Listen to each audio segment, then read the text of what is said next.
아사의 아들 여호사밧이 대신하여 왕이 되어 스스로 강하게 하여 이스라엘을 방어하되 유다 모든 견고한 성읍의 군대를 주둔시키고 또 유다 땅과 그의 아버지 아사가 정복한 에브라임 성읍들의 영문을 두었더라.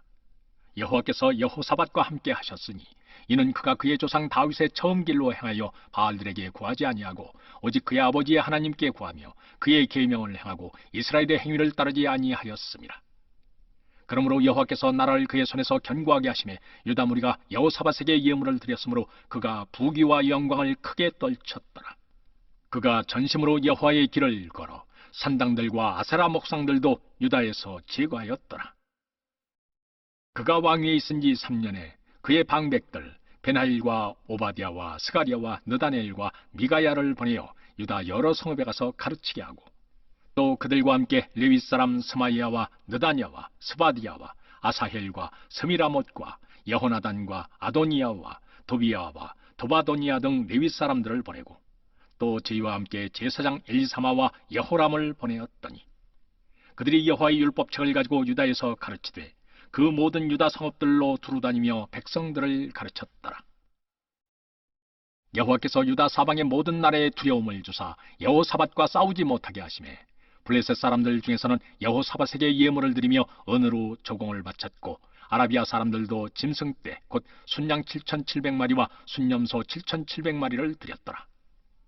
여호사밧이 점점 강대하여 유다의 견고한 요새와 국고성을 건축하고 유다 여러 성에 공사를 많이 하고 또 예루살렘에 크게 용맹스러운 군사를 두었으니 군사의 수요가 그들의 족속대로 이러하니라.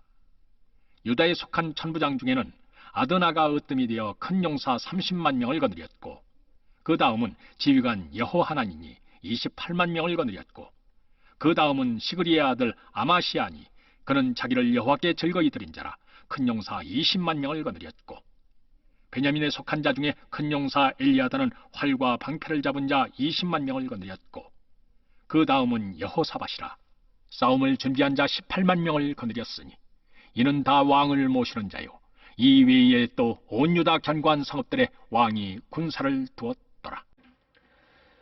여호사밧이 아사왕의 뒤를 이어서 남유다의 왕이 됩니다.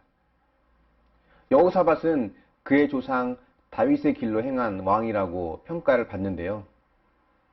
오늘날 국가의 지도자를 평가하는 기준은 그가 얼마나 경제를 살렸는지, 일자리를 창출했는지 이런 것들이죠. 하지만 성경은 세상과는 다른 기준을 이야기합니다. 그것은 왕이 다윗의 길을 따랐느냐입니다. 즉 다윗 왕이 그랬던 것처럼 하나님을 신뢰하고 그분을 따르는 자였는가입니다. 북이스라엘은 남유다보다 훨씬 경제적으로나 군사적으로 더 강했습니다. 그래서 세상의 역사가들은 아합, 여로보암 왕 같은 그런 왕들을 좋은 왕, 훌륭한 왕이라고 평가합니다. 히스기야 같은 왕, 또 오늘 보는 여호사밧 같은 왕을 형편없는 왕, 좋지 않은 왕이라고 평가해요. 하지만 성경은 그렇지 않습니다. 그들이 얼마나 경제를 살렸는지, 얼마나 많은 전쟁에서 승리하고 많은 영토를 확장했는지 이런 것에는 거의 언급하지 않습니다. 그들이 하나님의 길을 따랐는지 그것을 기준으로 선한 왕인지 악한 왕인지를 평가하죠. 그 기준으로 봤을 때 북이스라엘 왕들은 아무리 많은 업적을 남겼더라도 하나님 보시기에는 우상을 섬기는 악한 왕이 되는 것입니다. 오늘 본문의 6절을 보면 여호사밧에 대해서는 이렇게 평가합니다. 그가 전심으로 여호와의 길을 걸어 산당들과 아세라 목상들도 유다에서 제거하였다라고 합니다. 당시의 산당은 신전으로서 종교적인 역할만 한 것이 아니라 많은 사람들이 가지고 오는 예물을 관리하는 또 보관하는 은행의 역할을 했고 또 주변 이방 국가들과 외교를 맺는 대사관의 역할도 했습니다. 그래서 산당을 없앤다는 것은 경제적인 어려움과 또 그로 인한 백성들의 반발을 겪게 된다. 이런 걸 뜻하죠. 열왕기사에 보면 왕을 평가할 때 그는 다윗의 길로 행하였으나 산당은 패하지 아니하였다라는 구절을 종종 보게 됩니다. 다윗의 길을 따르는 선한 왕이라 할지라도 산당까지 패하기에는 많은 경제적인 부담이 있었던 것입니다. 오늘 본문에 나오는 여호사밧은 전심으로 여호와의 길을 걸었다라고 하죠. 이 여호와의 길을 전심으로 걷는다고 하는 뜻은 그로 인한 모든 손해와 어려움도 기꺼이 감내하겠다라고 하는 고백을 담고 있는 것입니다. 여러분의 신앙은 어떠한 모습을 갖고 있습니까?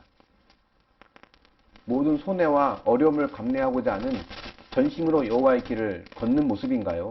아니면 적당히 산당은 남겨두는 타협하는 신앙인가요? 전심으로 여호와의 길을 걸어서 모든 손해와 어려움을 감내한다고 해서 당장 우리가 큰 어려움, 큰 고통을 감내해야 되는 것은 아닙니다. 삶에서 작은 것에 순종하는 그런 모습이 전심으로 여호와의 길을 걷는 자의 모습이 되는 거예요. 사소한 법규, 상식적인 규칙과 질서를 무시하지 않고 번거롭더라도 귀찮더라도 지키고 순종하는 모습, 그것이 전심으로 여호와의 길을 걷는 거라고 할 수 있습니다. 또 여호사밧은 여러 병백들과 레위인들을 통해서 백성들에게 율법을 가르치는 일에 전념했습니다. 가장 안정되고 평안한 삶은 말씀의 인도를 받는 삶입니다. 우리가 한 번, 두 번은 우상을 파괴하거나 산당을 파괴하는 그런 믿음의 행동을 할 수 있습니다. 하지만 그것으로 하나님을 온전히 따른다라고 말할 수 없어요. 우리는 계속해서 또 다른 우상과 산당을 만들고자 하는 죄성을 가지고 있습니다. 그래서 말씀의 인도를 받는 삶으로 성장해야 되는 겁니다. 말씀을 묵상하고 적용하는 삶이 내 삶의 가장 중요한 부분이 되어야 우리는 내 안에 계속 만들어지고 있는 우상과 산당을 제거할 수 있는 것입니다. 매일 올라오는 묵상 나눔 영상을 참조하시면서 말씀 묵상을 매일 행하실 수 있길 바랍니다. 그리고 작은 순종부터, 작은 것부터 적용하며 시작할 수 있기를 바랍니다. 물론 우리가 100% 완전할 수 없습니다. 우린 또 넘어지고 실패할 겁니다. 그걸 인정하고 성령님의 도우심을 구하면서 진정한 구원자이신 예수님을 닮아가기 위해서 하루하루 고군분투할 수 있기를 바랍니다. 그것이 여호사밧처럼 점점 강성해지는 길입니다. 주님은 우리가 완벽하기 때문에 완전해서 우리를 기뻐하시고 우리를 받아들여 주시는 분이 아닙니다. 주님은 이미 우리를 기뻐하세요. 우리를 사랑하십니다. 주님의 그 사랑을 우리가 알고 경험할 때 우리는 기꺼이 그분을 위해서 나를 내어드리고 그분이 원하시는 믿음의 길을 가고자 하는 자원하는 마음이 내 안에서 일어나게 됩니다. 주님은 그러한 순종을 기뻐하세요. 우리가 그러한 마음으로 주님께 순종으로 나아가고 또 그렇게 그분을 기쁘게 해드리는 믿음의 사람이 될 수 있기를 예수님의 이름으로 축원합니다. 묵상해 보십시오. 삶에서 작은 질서와 규칙을 내 몸 편하기 위해서 쉽게 무시하거나 어기진 않습니까? 그런 작은 것부터 순종하고 지켜나가는 것이 전심으로 여호와의 길을 따르는 것의 첫 출발이 된다는 것을 인정할 수 있습니까? 매일 말씀을 묵상하면서 말씀의 인도를 받고자 하는 그런 마음이 있습니까? 이 묵상 질문들을 생각하면서 우리 하나님 앞에 믿음으로 더 굳건히 세워지는 저와 여러분이 될 수 있기를 축원합니다. 기도하겠습니다. 사랑의 하나님, 우리 안에는 끊임없이 우상과 산당을 만들려고 하는 그런 죄성이 있음을 고백합니다. 주님, 참 주인이시고 구원자이신 주님께서 온전히 내 마음을 다스려 주셔서 주님 한 분만으로 충분히 기뻐하고 감사할 수 있도록 인도하여 주시길 원합니다. 그래서 전심으로 믿음의 길을 걸어가는 것이 고통을 감내하는 힘든 길이 아니라 주님을 더 기쁘게 해드리는 감사와 행복한 길이 될 수 있도록 도우시고 인도하여 주시기를 원합니다. 주님을 날마다 닮아갈 수 있게 원합니다. 우리는 연약해서 또 실패하겠지만 그때마다 주님 손 내밀어 주시고 또 우리도 포기하지 않고 다시 한번 주님 손 붙잡고 일어설 수 있도록 도우시고 인도하여 주시길 원합니다. 날마다 말씀의 인도를 받는 삶이 되어지길 원합니다. 말씀을 묵상하며 작은 순종과 작은 적용 하나하나 주님 앞에 순종하는 마음으로 행할 수 있도록 인도하여 주셔서 우리의 삶이 하나님께 기쁨이 될 수 있도록 도와주시옵소서. 무엇보다 나를 끊임없이 사랑하시고 한없이 나를 사랑해 주시는 하나님의 그 사랑을 내가 경험하길 원합니다. 주님, 그 사랑의 힘으로 하나님의 길을 온전히 걸어갈 수 있는 믿음의 사람이 되게 하여 주시옵소서.